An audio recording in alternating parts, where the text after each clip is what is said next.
Hello, I'm Douglas, T for Troublemaker Stewart. This is another Rebel Loop chat. Today I'm going to be talking to two Scottish singers, songwriters and musicians that I admire very much. First of all, we've got Monica Queen. Monica became well known from being the front person of the band Thrum in the 1990s. Since then, she's sang with people like Belle and Sebastian, Shane McGowan. She also makes records with her partner, Johnny Smillie, and recently has had an album out called Stop That Girl under the name Monica Queen. That's who she is. Also, we've got Amanda McKeown. Amanda has started making music a bit more recently, but she's made 3 albums in about 5 years, and she fronts the band Sister John. She's the main songwriter of the band, and I'm very interested to hear what they've got to say about making music and about their showbiz lives. Hello, Monica. Hello, Amanda. Hello. Hello, Douglas. That's good to have you Hello, here. Amanda. Hi, Monica. You're very welcoming. I am. I've always been very welcoming. Well, the reason I wanted you to come over here and for us to have a chat is because I admire both of you as singers and as songwriters, and I feel like I got to know you pretty well over a number of years. I know Amanda a little bit less, but I just thought, I think that'd be a nice group of people to have a little bit of chat about music, because you're both very fine songwriters, musicians, and Monica and I think first maybe met in something like 1986 or 1987 in a nursery school. Absolutely. Was it Bellsill or Motherwell? It was in Bellsill. Yeah. It was in Bellsill. I think you and I were entered through the doors as young adults, sort of kind of thinking that this is the sort of life that we were wanting to live and lead, and that sort of kind of got a bit blown out of the water, I suppose. But yeah, many years ago. I think we were maybe exploring what it would be like to have a more conventional path. Yeah, absolutely, yeah. How did it work out for you? Not so great. I became a pop star. What about you? Well, not so great for me, because I sort of kind of still do a wee bit of that job and also be a little bit of a pop star, the same as you, Douglas. And what about you? I mean, I'm not even sure. Well, you probably were born back then, but did you have a different course ahead of you in life? Yeah. Before you started making music? Yeah, I definitely did. It wasn't when I was at nursery school, anyway. Yeah, we didn't meet you there. No, I like to imagine that though. That's the image I had in my head, where you were kind of playmates. I think maybe if Amanda was in her company, we probably would have probably liked her. Yeah, you would have been one of the good kids. We would have done some good things with you, Amanda. I feel so much better now. I feel included. So when did the point come along where you? I was a what they called a kind of late starter. That's what they call them, isn't it? I was a late starter. So I didn't start writing really till since I've been writing for maybe like 9 years, something like that. So, and I never thought of it before. Right. It just suddenly occurred to me that maybe I should do that. Was music a big part of your life as being a fan and listener? Yeah, it really was. So I was kind of obsessed with it, but I'd never thought of doing it. So my kind of artistic route was sort of painting, and I went to uni and I'd studied architecture. And I'd painted a lot, and I just ended up doing a bit of singing and, singing in choirs and sort of dabbling like that. But it literally never occurred to me to do anything artistic with music, And then it literally dropped in my head one day, this idea of, maybe I should sort of write something. And then I did, and I never really stopped once I did that. Did you play like instruments? Yeah, I played guitar. So, and that was really just because I wanted to play things I liked, and then I started sort of messing about with it, and but yeah, I was a big fan from being a little kid, because I had a big brother, and I had a big brother who loved music, and who was like 5 years older than me, that was just enough to kind of like not like me.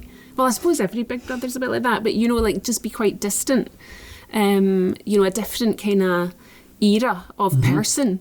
And so there wasn't anything, but he used to kind of like make mixtapes for me and give me them. So it was the main sort of like route of communication. Really liked you, or he wouldn't have I don't know, maybe he did like me, but it was like, you know, there was no, you know, you didn't really have a relationship. It was kind of like he did this thing, I did my thing, but he had loads of vinyl and he'd make me mixtapes and I'd kind of listen to these. So I absorbed a lot of things, and, you know, I knew all the lyrics to every Beatles song by the time I was 10, kind of thing, you know, so I really soaked it up. But it, you know, it was always like at the other side of things for me until I kind of thought, well, actually, you know, one of the things was actually when Jonathan and I did a thing with you and Johnny with the Jayhawks. Do you remember that thing we did when we arranged for the parsonage to do? Parsonage was right. a choir in Glasgow. That's right. We did that's that right. big ending thing with you, Tuts, and so that was one of the things where I was going, yeah, that was quite fun. Mm-hmm. So it was one of the things that I was, and that was, when was that?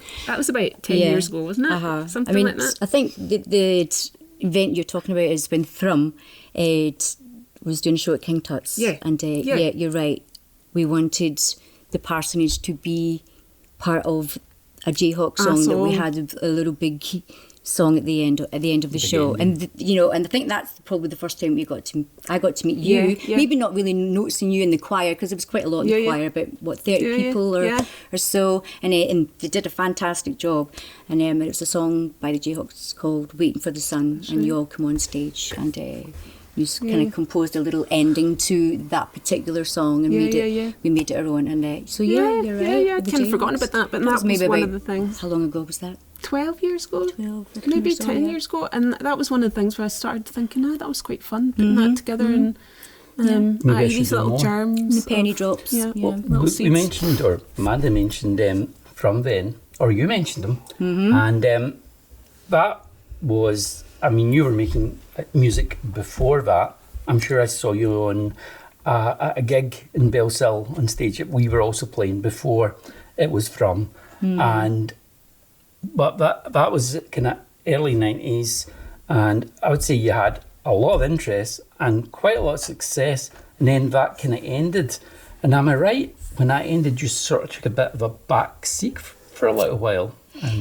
Yeah, it did end in the physical sense, kind of spiritually and kind of musically and emotionally. It didn't really end for myself or Johnny, who were like the kind of the core writers of Thrum. So after many years of touring and doing shows and just touring up and down the country, which was fantastic. Very memorable performance on The Word. A very memorable performance on The Word. Edgy youth programme at that time on Channel 4. Yeah, I mean, that came about because there was a cancellation. Somebody pulled out of the show and we all got a phone call. Everybody the 4 people in the band were at different places, but we all got a phone call, got together, the flew us down. And we were basically literally flying by the seat of our pants.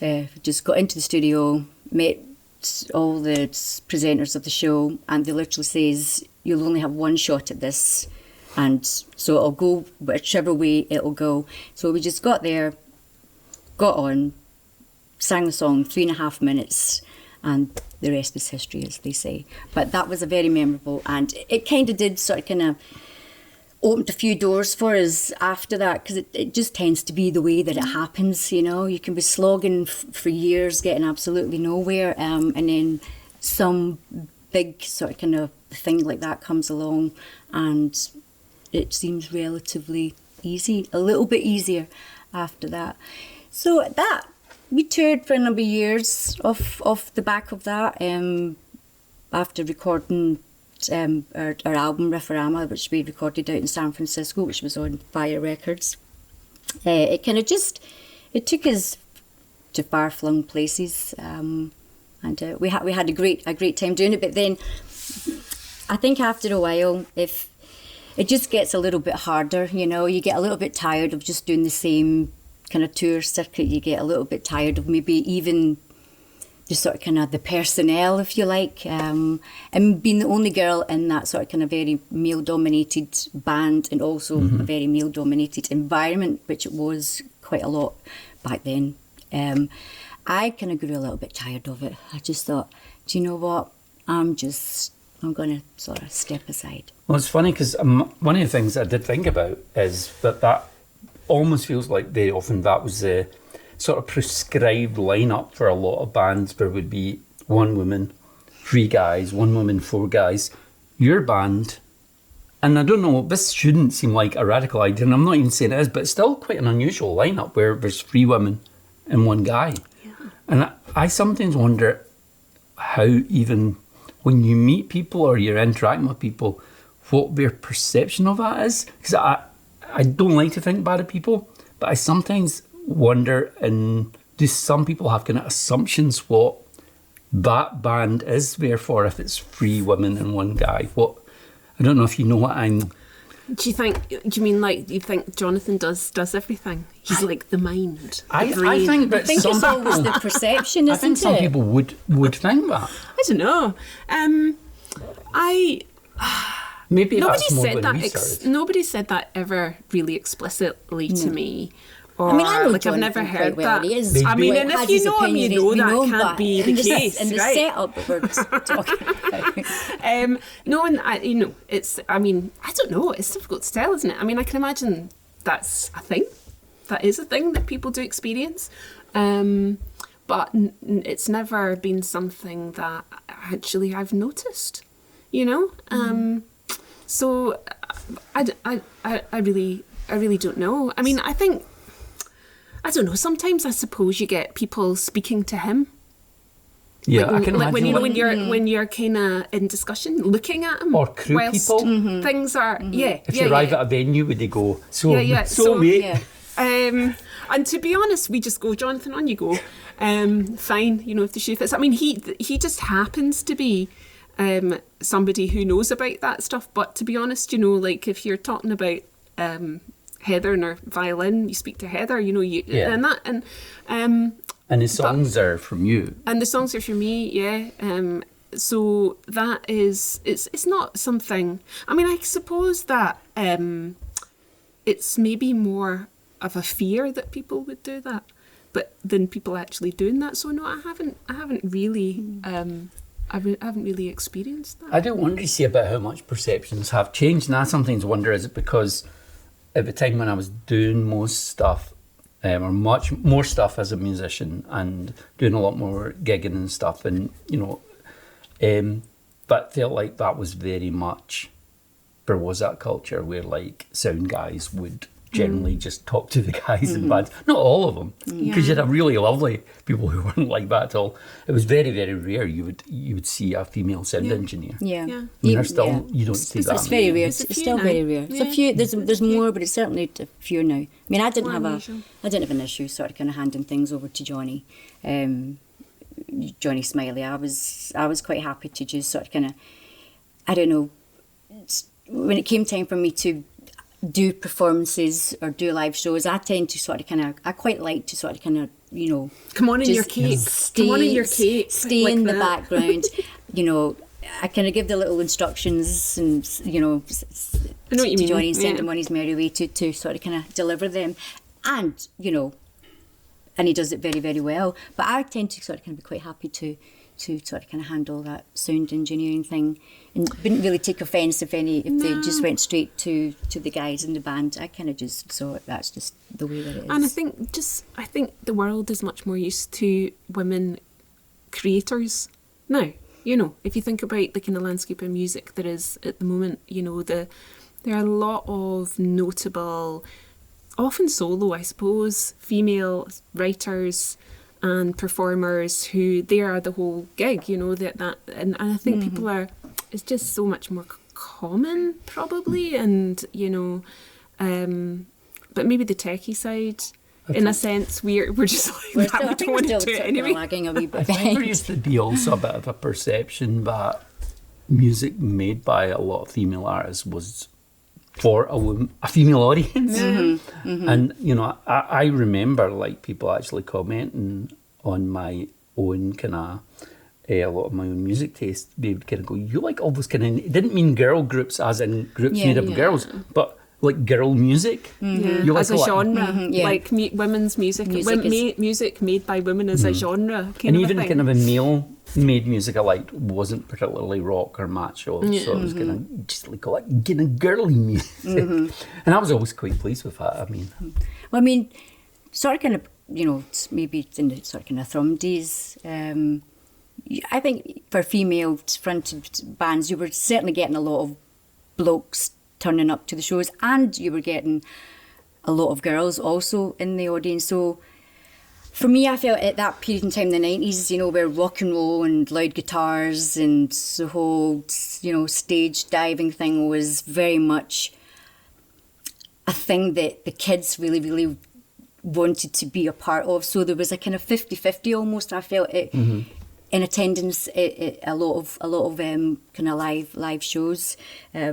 My own personal sort of kind of hero in amongst all of that, if I ever looked for any sort of kind of role models or inspiration, being a woman in the music industry with three guys behind me, I always looked to somebody like Patti Smith was always the person, my go-to person to sort of kind of, as a touchstone, as a kind of benchmark to see, is this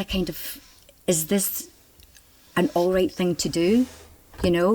Is this a part of the whole music industry that will be accepted? Me being in a band playing an electric guitar, because I think the female perception again is you have to be all kind of whimsical and playing an acoustic guitar, which is absolutely beautiful in itself. But I was coming very much from a rock and roll background, a very sort of kind of upfront, kind of grungy, a kind of Americana type band, and that's what Thrum were trying to present. did you have a kind of a person like Patti Smith for you? Not necessarily even just when you started making music, but as a young person who expressed herself through different types of art. Was there a female artist or musician who you were like, No, I don't think it was women, and maybe this is like I've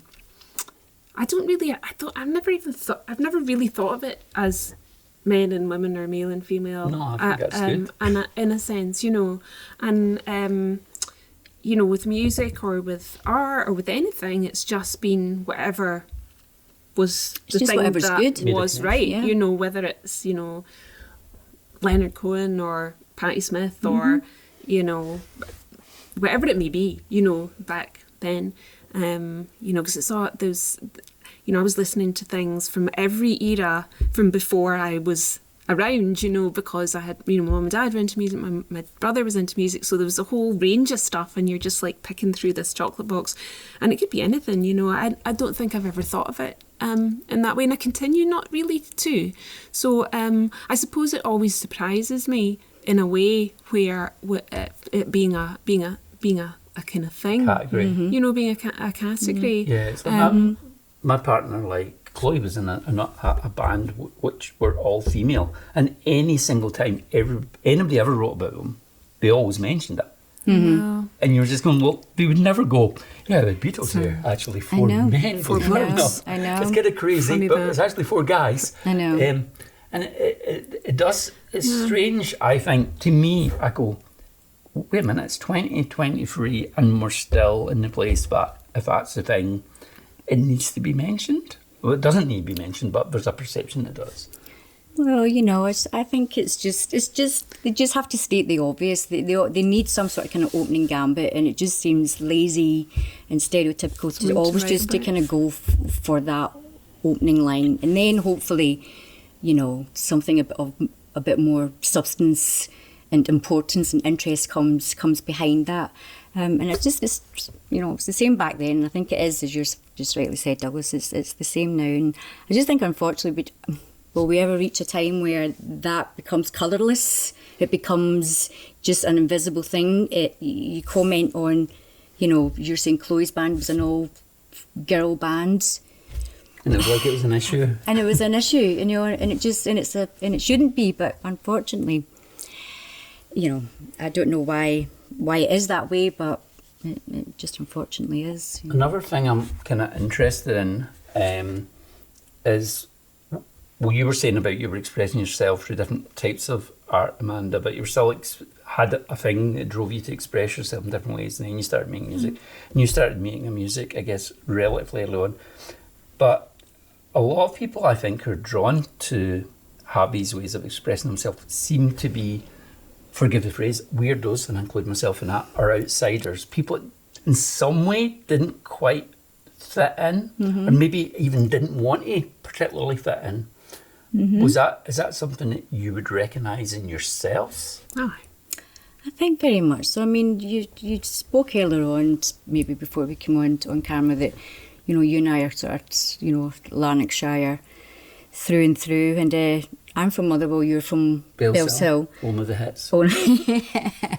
And, you know, being a young, you know, Lanarkshire girl growing up in Motherwell, you know, there was not any real glamour, visual stimulation. There wasn't, you know, any buzz or real events that I felt that I could sort of kind of tap into, or it could show me a new world, it could show me a new way of thinking. That came a little bit later on as I became a teenager and, you know, started going out to shows and started coming along to the famous Hat and Rig Hotel where, you know, saw the boy hairdressers and even the likes of the BMX bands, all those years ago. That sort of kind of blew my mind and opened up a great sense of real imagination, thinking, these people are doing it. Where did they come from? Because I'm out in Motherwell. I don't see anybody else doing that or looking like that or having the same sort of kind of, you know, dreams, even, if you like. So I was a little bit of a lonely girl in Motherwell, but managed to find my way. And I don't know how I did it, but one example just being what I've said, but I kind of had to find it, you know, pretty much all by myself. I had a big brother and a big sister who listened to David Bowie, had all the, you know, sort of kind of classic albums in their bedroom, but I didn't really tap into that. I was pretty much in my own little zone, my own little world, and then you find other weirdos. Just found other weirdos, you know, a bit like yourself, Douglas, you know, in a good way. Even back in, you know, our young sort of kind of, you know, student days, you know, where we ended up in Belle's Hill nursery school. We were a little bit drawn to each other. We kind of knew there was something. It's like we were a little bit different than the other people doing for training. Yeah. Well, I sit with you at lunchtime. Is that okay? Could have took us under your wing just a little bit, but we were, you know. So, but yeah. And what about, obviously, we didn't know you when you were that equivalent age. So did you have the feeling of being on the outside? Always. So I probably for obvious and not so obvious reasons. I think I grew up in Scotland, but I didn't arrive here till I was I was 2 or something. I was about 2, but my parents were from 2 different places with very kind of deep roots. My mum's from the north of England and my dad's from Cairo. So, and they came to Scotland, having never been here, and I was sort of brought up here, and I always think it's sort of like I was a Scottish person created from nothing. So, you know, through that process, but my heritage, you know, was very sort of different, and, you know, all through my childhood we'd spend a lot of time in those places. So we'd go on holiday to Egypt for a month, or we'd go down to my mum grew up on a farm in the Peak District, so we'd go there and we'd be riding on hay bale trucks and things like that, and then we'd be in Cairo, you know, so like, and I always sort of thought of it as my secret life. Like, you know, especially when I went to Egypt, I'd be, you know, I'd come back and I grew up in Mulgai, and there was literally, you know, when I was growing up, there's a lot more diversity now, but there really wasn't then. And I found that I didn't really have words to kind of explain to anybody, to my friends or whatever, what that all was. So I had this weird kind of double life, I always used to think of it as, and you know, I always thought, like, you know, with parents from different places, the one thing that it always makes me think of is like there's different ways of thinking about things. Like, so I always grew up thinking, there's at least 2 ways of looking at everything. So I had that always with me. But, I also just, I still am quite a sort of introverted person. I have a rich inner life. I always feel. I may look quiet, but Bedside talk, a lot it's very Turmoil. noisy. It's very loud. noisy. It's in very there. loud. But so I think probably for kind of some obvious and some maybe just your own individual personality is that's the way you go. And so I still feel like that. Regarding yourself, and that one of the things I found really interesting, and it's not actually a musical thing, about your last album was a decision for it to have 2 record covers, 2 alternative covers, both of which are pictures of you as a young girl, and one of you is in Scotland, being, I guess, the Scottish version of you, and one of you is in Egypt. And the 2 pictures, you can tell they're the same person, but one of you, the Scottish one, almost looks like, I don't know, you're presenting some sort of superhero version of yourself, and in the other one, you look like... See, I'm probably reading too much into No, it. I like it, keep going. And then in the other one, it almost looks like you're just more like going, I can be me now. Yeah. And so I like that fact you were exploring a kind of duality, even just... Yeah. And is that something that you feel you've also explored in the music? I mean, I feel as if it's there. Yeah, probably. Yeah, definitely. I mean, I think those 2, I was really drawn to those pictures, both taken by my dad. And one is in Egypt, in a little village in the Delta where my granny's from. And it's the sort of like running in the fields one. And then the other one is, I think I was dressed up as for a fancy dress party in a kind of glamorous Cleopatra outfit. You've got a bit of makeup on and things. Yeah, I know, with my little round Cleopatra cheeks. coming at you. Yeah, I know, looking very serious.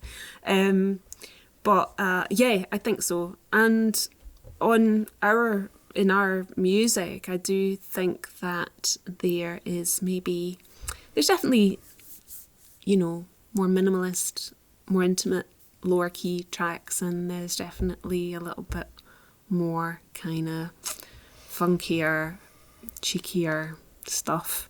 And that's probably, through all of our records, it's been a bit like that, probably more so as the 3 have gone on. But yeah, there's definitely a duality. And I think, it's a funny thing, like that thing where people go, you're not an introvert, you get up on stage and sing, and you're going... That's what introverts do. They go up on stage and sing. There's that funny thing where, like, you're constantly negotiating different versions of yourself and different things you're feeling and thinking. And I think that's going to come out, isn't it? And the way you write. And Yeah, for me, I always have this thing of, and I ended up having a song called Sing the Things I Can't Say, because it's sort of like when I'm in that version of Douglas, I can do these things. But the version of me that exists today, I'm not that person. I feel uncomfortable at parties and stuff like that. And so you don't create a false version of yourself, but you create maybe a heightened version of a certain aspects of yourself. Is that something? Do you have that thing as well, Monica?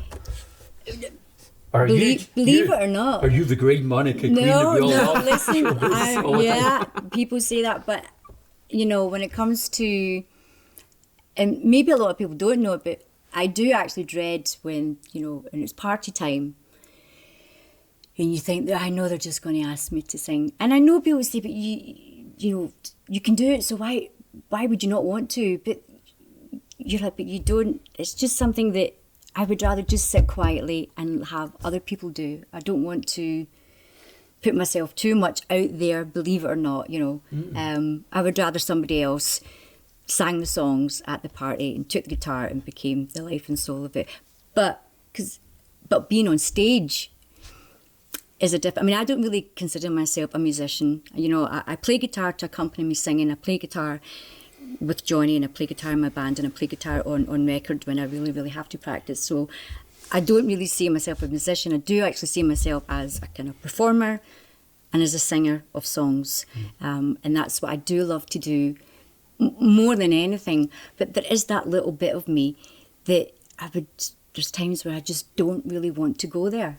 And I can't really say why that is. Is it just my personality? Is it just my nature? But it's contrary to, and it's the complete contrast to what everybody else thinks who Monica Queen is. So that's probably a little bit of me that I keep kind of guarded and I keep a little bit secret. Just let somebody else do it. And for us, that's been a long time, but the majority of our adult life has been, you've been Monica Queen, that person, partly that persona, and I've been that. But you, as you said, Amanda, that came in later in your life. And I don't know, how would you know if it feels different? But I'm wondering if it would feel different, but later in, when you're a bit older, not as old as certain people. Not dark yet. It's not dark yet. But you suddenly having people very interested in this thing that's relatively new for you and being your fans, and having some like the Bluebells performing one of your songs. The Bluebells covered one of your songs. And does that feel would that? I don't know. I don't know. I don't know. How does it I don't feel know. coming to it later? Well, I mean, imposter syndrome's a thing, isn't it, in life, where you kind of think, you know, who me? Like, what? Why are the Bluebells singing? I know, why are they singing I would my say it's a song? very good song, so that's why you're singing it. Yeah, that's surreal sometimes. I was painting a room in our flat and listening to the radio, and it came on the radio, and I was just giggling my head off going, this is weird. Isn't it weird? Yeah, there's that kind of, it's, you know, the surreal thing where, you know, when you find yourself, I don't know, in the middle of the stage or an exam or something, like something, and you're like, oh God, have I left the iron on? You know, that weird kind of like, what am I doing? What am I doing here? I think I get that. Yeah, I was thinking like, what am I? What? You know, it's a lot of that. But on the other hand, you just do stuff, isn't it? I mean, it's the same as doing anything, isn't it?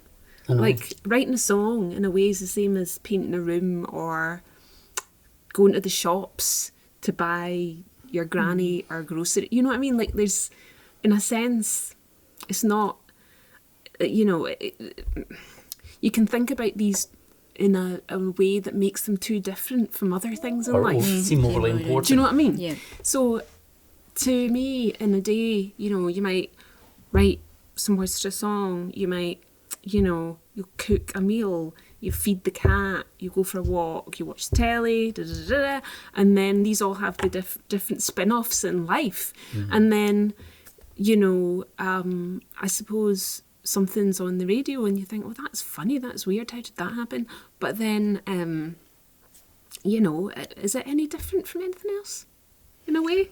I think for Do you me, know? one of the things that's different is just that, I mean, I think I'm someone who sometimes finds it hard to make connections with, or I find other people go, what are you on about? But I find it quite difficult sometimes to make connections with I know other what you people. mean. Yeah. And I like the fact that I don't need to sometimes do all of this other stuff that people have to go through, and people actually come up to me and they think, he's Yeah. my friend. Yeah. And I've not met That is a them. nice Yeah, thing. it's lovely. And so instantly there's a shortcut being made, Yeah. and they feel comfortable in my company, and I can feel comfortable in their company because I've not actually had to do the to thing. do very much. Yeah. And go home and go, oh, what did I say? Things like Yeah. And they sort of, people like everything you say when you meet in a context. I've never Yeah. had that experience, I have to say. Douglas. Yeah. But yeah, I think what you're talking about is a thing. It's lovely when somebody feels that they can just get in touch with you, whether it's a message or coming up to you and saying something, and you've just got that.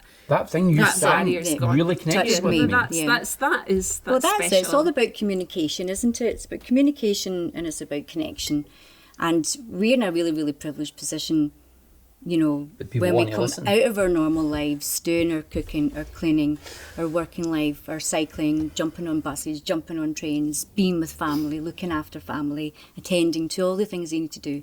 And it is really, really good that we actually get that opportunity to actually, you know, tap into that kind of artist almost, that kind of artistry, that poetry language, the musical language, you know, of being able to connect with lots of people that, you know, that are just either buying your records or being at your shows or even just saying hello to you as they bump into you in the supermarket, you know. It's a bit awkward, feels awkward, and I always feel a bit like I have to kind of overcompensate and be overly nice. So I kind of started to relax a wee bit and just thank them for their, being brave enough to come say hello. My personal security normally deals with it. I don't actually have personal security. No, we're not all at that stage They're over just there, yet, Douglas. I know. But I know. But that's what music does. It touches people and it means a lot to people, and it's great that we can get to provide a soundtrack to their lives. I had my baby to your song, and we got married to your song. I met my boyfriend, my girlfriend. I take my dog a walk listening to your record. I mean, that's wonderful. That's truly wonderful. Someone introduced me to their dog that's called Douglas without an O, named after me, and I was like, wow. Wow. About wow. That's nice.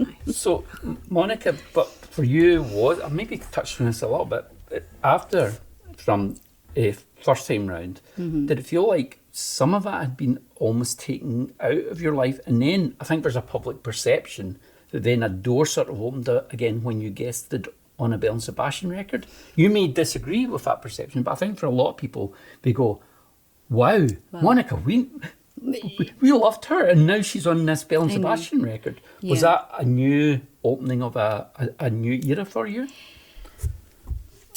It was, in a sense, because I did decide to take a step back. I did make a conscious decision to just take myself out of the sort of kind of the music community, just so that I could sort of kind of, reconnect really with myself, because I'd been doing Thrum for such a long time, like I said before, touring up and down the country, doing shows in Europe. You're just on this treadmill of just doing tons and tons and tons of stuff, and so I came off that for a while, and that was a deliberate action, and I was quite happy to take a step back from it all. But then, just in the wee small hours, kind of maybe out in a bar, Stewart comes up and says, "I love you. Do you want to come and sing on my record?" Yeah, Lazy Line Painter Jane. And and that was a time where Stewart was had Tiger Milk out, and they had their a launch night in Savage Studios, and we were all there. And but I did probably Belle and Sebastian for me. Were one of those sort of kind of wow moments, like that is something special. Oh yeah, for me too. That is something really, really unique, and really, really of high quality. And to be involved in it was fantastic, absolutely brilliant. Yeah. And I thought, well, if I can bring something to the table. So I came out from hiding, came out from under the blankets and switched the lights back on. And it was great hanging out with Stewart and that, because, we were quite like-minded, and we did lots of things together and recorded Lazy Line Painter Jane. And again, people said, "You're the girl that was in Thrum. I loved your band, is that you? Ian, Belle and Sebastian now, And the answer was no, just, helping a friend out. And then it kind of reignited a little bit of that kind of musical spark, and I kind of got back writing with Johnny, and we then put out a couple of solo albums under Monica Queen. One was Tenement and Temple stuff. Tenement and Temple. So Monica Queen's 10 Sorrowful Mysteries, and then we released another independent record, Return of the Sacred Heart, that we actually managed to get licensed through Sanctuary. But Sanctuary unfortunately went bust on us, an age-old story. But we for all the knocks that we got, there was more highs than what there was lows. And then Tenement Temple, which is our current sort of kind of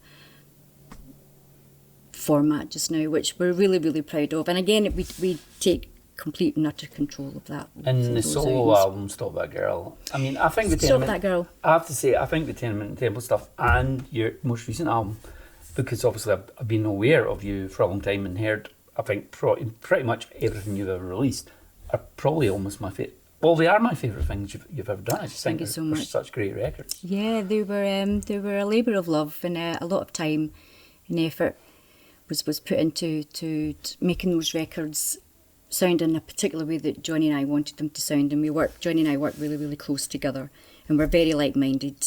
We argue, as most couples do, and I'm sure Amanda knows this, working with hubby Jonathan. When you're a couple and you're just thrashing out creative ideas, not all of them work. a lot of them work, but not all of them. And those moments, that's when a little bit of the kind of the fighting starts, and the shouting and the banging of doors and stuff like that. But we always come back together and for the greater good of the tune, which is the main aim. The strange connection again, and one of the reasons why I thought about having you two guys over at the same time was we both took part in a Burt Bacharach tribute evening at Maryhill Halls, and that was the first night that I met you.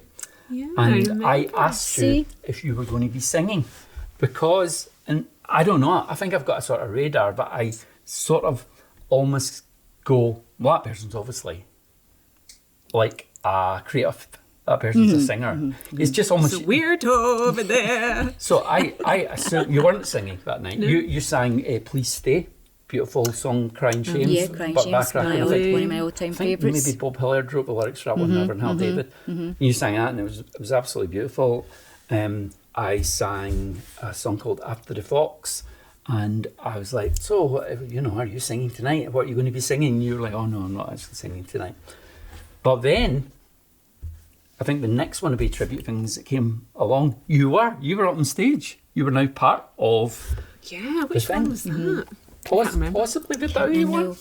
Young Americans. Yes, you I sang. sang Young Americans at that. Yeah, And yeah, there was- yeah. It was. Aye. Indeed. They're kind of Warren McIntyre nights, aren't they? Warren Yeah. McIntyre Yeah. puts those events on. Yeah. There's been many down throughout the years. I've sort of lost track of how many there's been. Warren McIntyre's one of these guys. For people who don't know, he's got his own band, Starry Skies. He used to be in a band called The Ducks with Stevie Jackson, Belle and Sebastian. But I always think to me, Warren's one of those guys who's like one of almost like the secret heroes of the Yes. Scottish music community. He's one of these guys that's just, I think, respected by so many people who make music, and he's just got so much incredible love and positive energy, Yeah. which everybody in the community kind of benefit do. from. They do. So, He's a and- great fellow. Yeah, and I always, hope that people are paying more attention, which I think they are to his music. I think they are now, yep. Yeah, because he really deserves it, and he's done so much. Like these beautiful evenings of celebration that he would put together. I know, they're People- magnificent, they're wonderful, and if you've never been there, the next one, it's been a while since It's been what's a while. It's been a happened, while. so Lockdown I think and we're all going to that. have to have a word with Warren, just make a phone call and say, right, let's get up to They were great. Maryhill. Yeah, absolutely, because, it's such an eclectic night, those, aren't they? There's so many people that Yeah, you have, though they you're were saying, great. you'd got to meet Amanda one night you weren't singing, the next night you were, and that's fantastic. So I was like, I knew she was a you singer. knew, I you knew. There that you go. So we need to get another one on the go. We need to give him a call. Definitely. So, sort of finally for today, I just wanted really, I guess, to ask what is in the horizon, and it could be quite far away in the horizon, something you're moving towards, or could be coming up soon. I'll go for you first, Monica. What have you got planned, or what are you thinking about? If it's not giving too much away. No, there's God, I'll give everything away. Maybe keep one or two wee things. No, listen. With any sort of kind of musical ventures, there has to be some sort of kind of product. Well, it doesn't have to be. We enjoy recording, and we enjoy making records, and we enjoy putting them out. We enjoy the process of artwork, and we enjoy the process of thrashing at ideas. So we have a collection of songs that Johnny and I have been working on together, as we always do, which we're just hammering away. We're chiseling, and we're chiseling, and we're fighting, and we're arguing, and then we're having cups of tea and plenty of cakes, and getting a collection of songs that we feel, has a feeling, has an atmosphere, and expressing something that we want to say. So a little collection of songs that we're feeling quite happy about just now, and then we'll see what happens with them. We'll either, take them somewhere, or we'll just put them out independently ourselves, because we really quite enjoy just having that whole. Yeah, you've done a bit of both. We've done a bit of both, yeah. Done a bit of Definitely. both, and it's just the way that it goes. What about you, Amanda? I mean, 3 albums in 6 years or something like that. 3 so far? albums in 5 years, I think it was. Yeah, Right. yeah. So 5 or 6 or something. Writing, really. sort of through COVID, I just really wasn't feeling it at all. I don't know how you both felt, but through COVID, I didn't feel that righty. No, I wasn't. didn't do anything It wasn't. really I didn't at all. feel that. So I do again. So just writing number 4. Mm-hmm. Trying not to talk to anyone and writing number 4. Without giving too much away, is there a different? Are you hearing a different direction? Because I think in the last album, there's definitely a few kind of more electronic-y things that began to sneak in and stuff like that. Yeah. Well, it maybe it's always where the song leads you, isn't it? It's always where the song leads you. I think maybe we've gone a bit like that. I think we might go a bit like that again. Mm-hmm. That could be good. You know what I mean? That. I think you've done bits of that at times. Yeah. So just seeing what comes up. You know, I'm one of those people that tries to figure out what's going on inside their heads by writing stuff. So I don't know what's going on inside my head yet. So it is emerging and unfolding. We look forward I'm going to through that. finding I know, me It too. all will be revealed. Yeah, all will be revealed. So yeah, just writing. Thank you for coming over today. And this is only one conversation, I'm sure, amongst many. When you see me walking down the street, Yes. please feel that you can approach me. Don't be put off by my personal security. Okay. I'll say, no, let them approach me. Take you for a nice cup of tea. Let them touch my garments. Yeah, thank you very much. Well, thank you, Amanda, Douglas. It was a real Monica. pleasure. Thank you. Thank you. Thank you. Thank you. Thank you. Thank you. Thank you.